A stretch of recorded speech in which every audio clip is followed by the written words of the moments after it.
Live from the Greene Space, Brian Lehrer on WNYC. And listeners, when we're in the Greene Space, you can watch the Brian Lehrer Show as well as listen. We live video stream our events here with the cameras that are installed, so you can go to WNYC.org and find that live stream, or thegreenspace.org. That's Greene with an E at the end, thegreenspace.org. The Trump administration has made its position on Roy Moore clear now through Kellyanne Conway. Yesterday on Fox and Friends, Conway starts by referring to the Democratic candidate, Doug Jones. Doug Jones in Alabama, folks, don't be fooled. He'll be a vote against tax cuts. So vote Roy Moore? I'm telling you that we want the votes in the Senate to get this tax bill through. Votes for the tax bill over charges of sexual assault of a minor and other stories of sexual misconduct that almost everyone finds credible. If that sounds familiar, remember that 63% of white men and 53% of white women voted for Trump last year, just a month after the Access Hollywood tape came out, with Trump bragging about sexual assault and a multitude of women then coming forward to say, yes, me, and an earlier version of Me Too. There wasn't nearly as much attention to those women's stories at the time as there is now to those accusing Roy Moore and Al Franken and Harvey Weinstein and Charlie Rose and the growing number of others. My next guest here in the Greene Space is New Yorker staff writer Jia Tolentino, who's been writing regularly about sexual misconduct since the Harvey Weinstein story broke, but also way before that, including one about some accusers of Donald Trump last October. Jia wrote an update on some of those claims just recently. Jia, thanks so much for coming to the Greene Space. Welcome to WNYC. Thank you for having me. Can you remind us of some of the sequence of events regarding Trump? Access Hollywood came out on October 7th. What happened after that? Well, we could rewind this because the first on-the-record accusation against Trump was lodged by his wife, Ivana, during a divorce deposition in 1990, I believe, in a transcript that was picked up by the writer Harry Hurt in this 1993 book he wrote about Trump.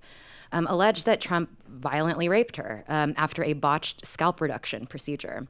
And she clarified in this book, The Lost Tycoon, that she didn't mean it. She walked it back without retracting her statement. She said she didn't mean it in a literal or criminal sense. But there it was in 1990. And stories about his behavior with women had been common knowledge, had been circulating around the tabloid coverage of him for a long time. And in May, actually, before the Access Hollywood tape came out, the Times had uncovered 2 stories from women who alleged that he sexually assaulted them. And you write now in your recent article that you recently shared your 2016 article about some of the accusers on Twitter, and you got many responses like, why don't they get together and sue him? And where are all those accusers now? So have they remained more silent than the women now coming out about Weinstein and Moore and others? Well, yeah, so that was a response. I retweeted this article from 2016. People were like, why don't they speak up? And my immediate reaction was, they did. And also, we believed them. There was a poll last October, shortly after, because following the Access Hollywood tape, I would say there were about a dozen or more women that came forward with assault or misconduct allegations. And 68% of likely voters said they believed him. 43% said they were going to vote for him, suggesting that a lot, as we can infer from the election results, people believed those women. We did hear them. They did speak up. We listened to them. We did believe them and didn't care Or not enough not people. Enough, yeah. So maybe the most interesting, as we look at now, some of those stories that you retell or tell pieces of in the New Yorker, maybe the most interesting from a legal standpoint is Summer Zervos. Can you tell us some of her story and current legal status? Yes. So in regards to that question, why don't they get together and sue him? Why aren't they coming after him? I think the answer is it's a hard thing to come out against a man who has sexually assaulted you. And even so, I mean, if it was Donald Trump, the president, this very vindictive man with a unique amount of impunity, that's why there aren't more civil lawsuits. And a lot of women have spoken up. saying that they wish they had made more of an impact, which is heartbreaking. Summer Zervos, however, is in partnership with Gloria Allred, who's her attorney. She is there's a civil defamation suit because, as y'all will remember, through the rest of the campaign, he was calling them liars, saying, can you believe, they're looking for fame. So Summer Zervos has a defamation suit and Gloria Allred, in partnership with this New York law firm, has filed a wide-ranging subpoena about any campaign documents relating to his alleged mistreatment of women, any of these accusations. And if this lawsuit is allowed to proceed, it will be very interesting. It's because discovery could bring out a lot more Discovery stories could bring out a under lot. oath. And these women could get their day in court. They could be called on to testify. He would be deposed as well. And you note that a few of Trump's other accusers have spoken to the media since the Weinstein story broke. One is Natasha Stoynoff. Can you tell us something about her story?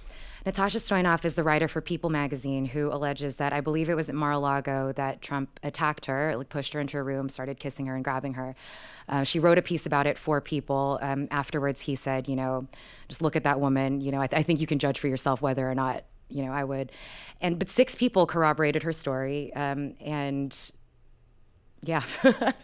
Now, listeners, we can take phone calls for Jia Tolentino, New Yorker staff writer, about the women who have accused Donald Trump of various degrees of sexual misconduct, or anything about the larger Weinstein, Moore, Rose, Franken, et cetera, moment that we're in now. 212-433-WNYC, 212-433-9692. And folks here in the green space, raise your hand and we'll come around with microphones. But meanwhile, let's keep going down the list. Another who spoke to Slate recently is Jessica Leeds, who seemed to apologize for not having more of an impact. What's her claim, and what was that comment? I might be mixing her up with Jill Harth, so I... Say it again, you mixed up two of them? I don't want to. Her stories and Jill Harth, I don't want to... I'm not sure. Them? Yeah. Okay. All right. Jessica Leeds is the airplane? I would have to look it up yeah. myself. I was going to rely on you. The thing is, there are 24. The problem is there are 24 women. 20 women have come forward by name to accuse him of misconduct. And so, frankly, it's, there are a lot of stories. And as with the Weinstein, and as with every single one of these cases, the stories, they're patterned. So you're making that powerful point about the pattern and the number, even if their names aren't getting known, like a few of the names in the Roy Moore case now are starting to be fairly well known. Is there one more you want to do? I know you also wrote a little bit about Temple Taggart. Temple Taggart was a beauty pageant contestant. So one interesting thing comparing Trump to Moore is that Temple Taggart accused Trump of kissing her during the, Miss USA pageant. There's a dimension here that's really important when these women's professional future are under Trump's control. That's a lever that is really important. And there were teenage contestants as well. There were Miss Teen USA contestants who went on the record saying that he walked in the dressing room while they were in states of undress and asked them to get stripped to their swimsuits. And these are teenagers. And Trump has a long record of, 80s and 90s talking to reporters. Like he, would see a teenage girl and make a joke about, in a couple years, I'll be dating you. The more stuff, all of these stories that are coming forward, there is a parallel with Trump every single time. Let's take a question from here in the green space. Where's that person with the microphone? I would like to know, where is the case you just mentioned being tried? Who's hearing that case that might end up with discovery? So it'll be in the New York State Supreme Court, and the argument, Mark Kasowitz, Trump's New York lawyer, has argued that a sitting president is immune from a lawsuit in state court. So there have been motions filed back and forth over the course of the summer. And, there are all sorts of argument. Kasowitz's argument is also that Trump calling them liars was a matter of political opinion, et cetera. There should be a decision possibly before the end of the year about whether the discovery will proceed, which will open up a 30-day period, and whether the lawsuit will proceed. And we have another question right here. Did you have not a in my head, follow-up? but you can find it. Yeah, the record is all, the case file's there. Right there. Hi, thank you. So there is a lot to unpack regarding the varying degrees of severity absolutely. with sexual harassment and accusations against all of these high-profile men. But my question is, how do we discuss these distinctions without invalidating victims or sympathizing with a predator? Could you say more? Well, what, for what example, kind of speeches struck you as like that? Well, for example, equating, let's say, Al Franken and Harvey Weinstein, who I find their situations vastly different. But at the same time, I don't want to discredit anything Leanne Tweeden had gone through. Absolutely. And I don't want to glorify Al Franken when there are accusations against him. Conversely, I would never equate him with the likes of Harvey Weinstein, who I find to be a criminal. And I just want to know how maybe we can have discourse about this without perhaps victim shaming or, like I said, sympathizing. I've been thinking about this a lot, and I'm really glad you asked that. I think there's one way in which the dimension of talking about this in terms of how can we punish each individual predator is it slants towards that direction of erasing a lot of important nuances and levers that we can possibly pull. Because the issue, to me, is not how do we punish these men, it's how do we change the system that allows power and impunity and money to all these things that allow men to get, to get power, money, and the benefit of the doubt. That's what we need to address, right? And so I think I've been trying to remember, okay, what is within the bounds of the legal system? What is within the bounds of the employer? What is within the bounds of the specific systems that we have in place?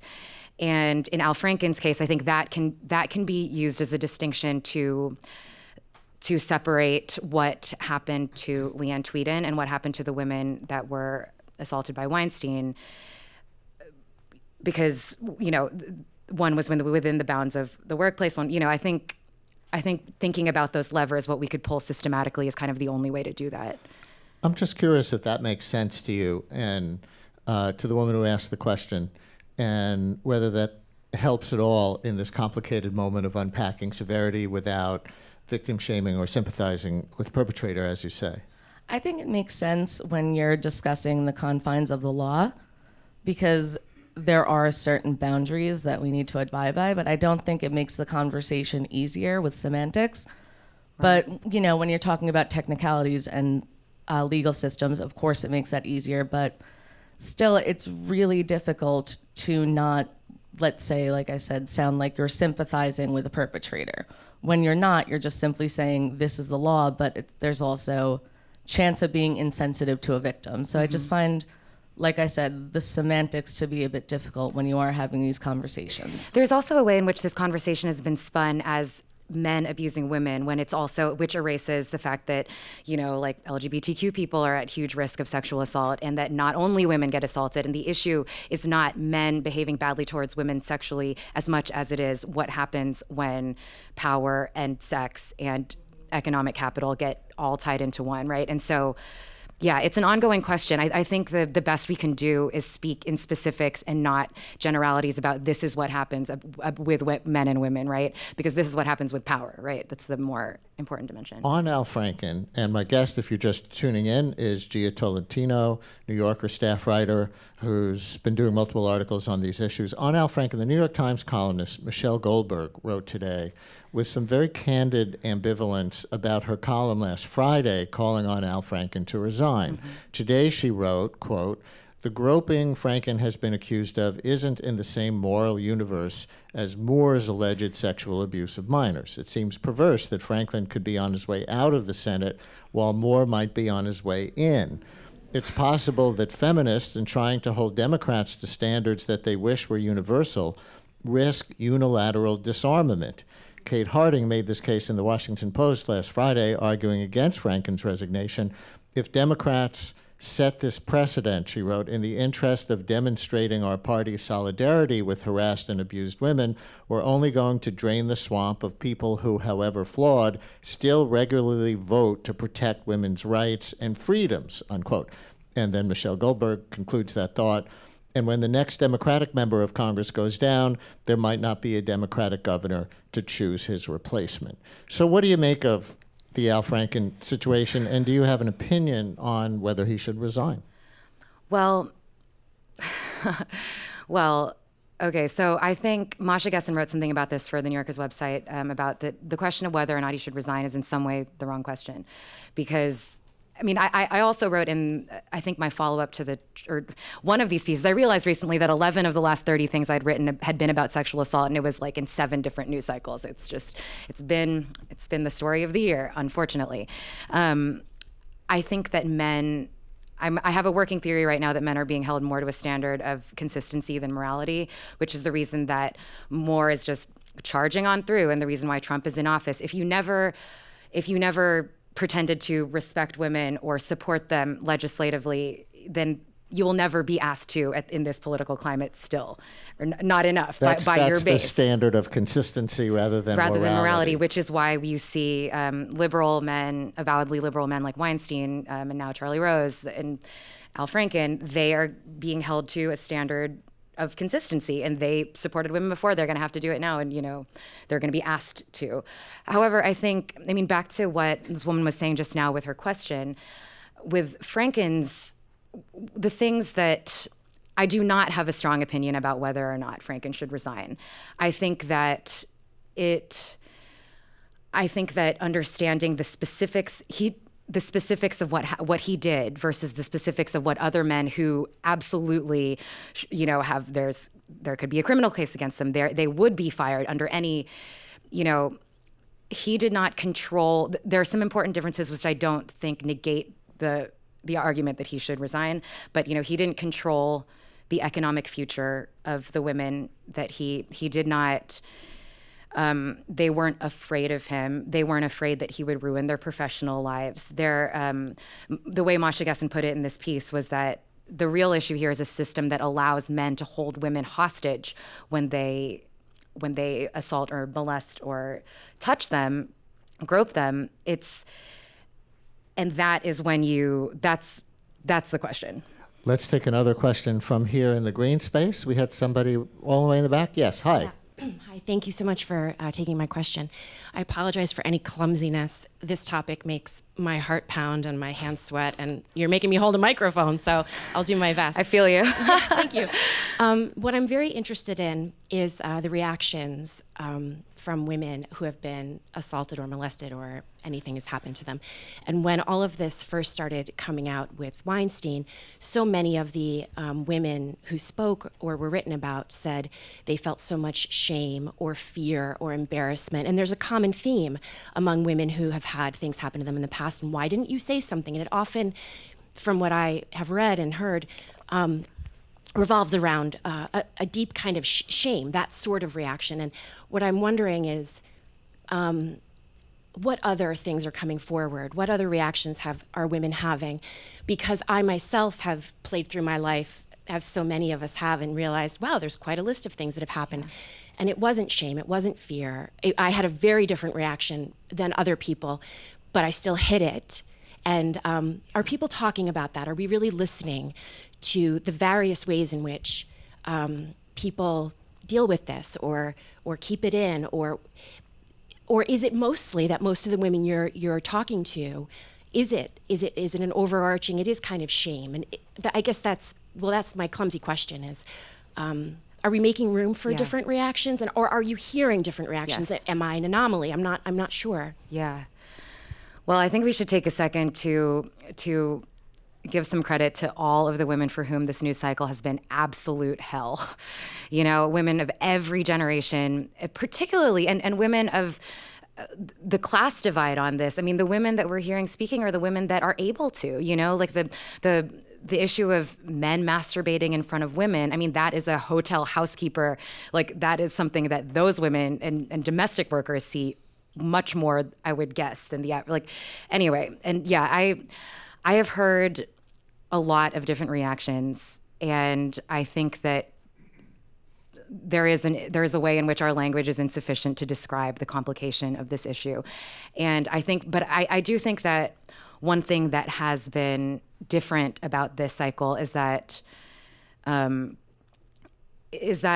women have been allowed to exist in the complication of what happened before, what happened during, what happened after. I think that one thing that is different is that For example, in the Weinstein case, when Aja Argento talked about the relationship, she alleges that she was raped, and then she engaged in a consensual sexual relationship with him, thereafter for a little bit. This is one of the things that's, typically, like, those mix of emotions, the shame and the desire to gain control, and the anger and the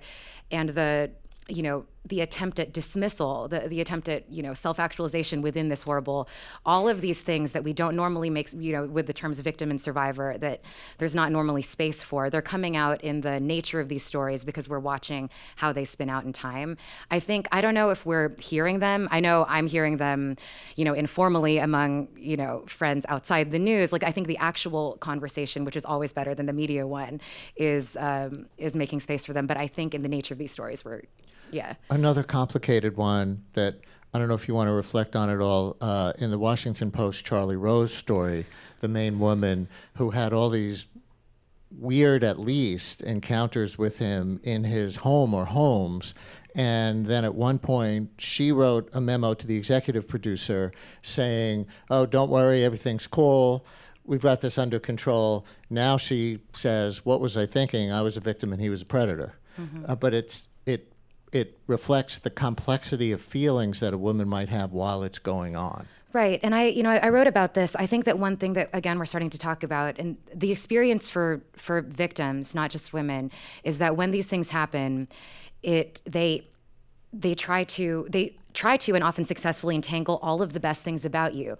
That's why people tend to prey upon, that's why you see this swath of, like, talented, young, earnest, they want to succeed. And all of these things are good things that get used as excuses. And I think that the desire to say, it's okay, we've got this under control, comes from a really important good thing about people, that they want to make the best of things, and it gets misused over and over. Can I come back to the hotel housekeepers and others in that category who you referenced a minute ago? Because we keep touching on that on these many shows that we're doing here and the media in general. And as you wrote in your article, the women who can't trust that their victimization would ever become news. Yeah. But then the conversation stalls because they're not becoming news. What's the next step for them and the prevention of those incidents? I mean, to me, it's economic redistribution, but I also think, we are ready to hear those stories. Like, there was a thing about the hotel housekeepers, I think it was in the Post. But I think, Or after there was a public incident with, what was his name, Dominique Strauss-Kahn? Well, right. And yeah, another Cy Vance story.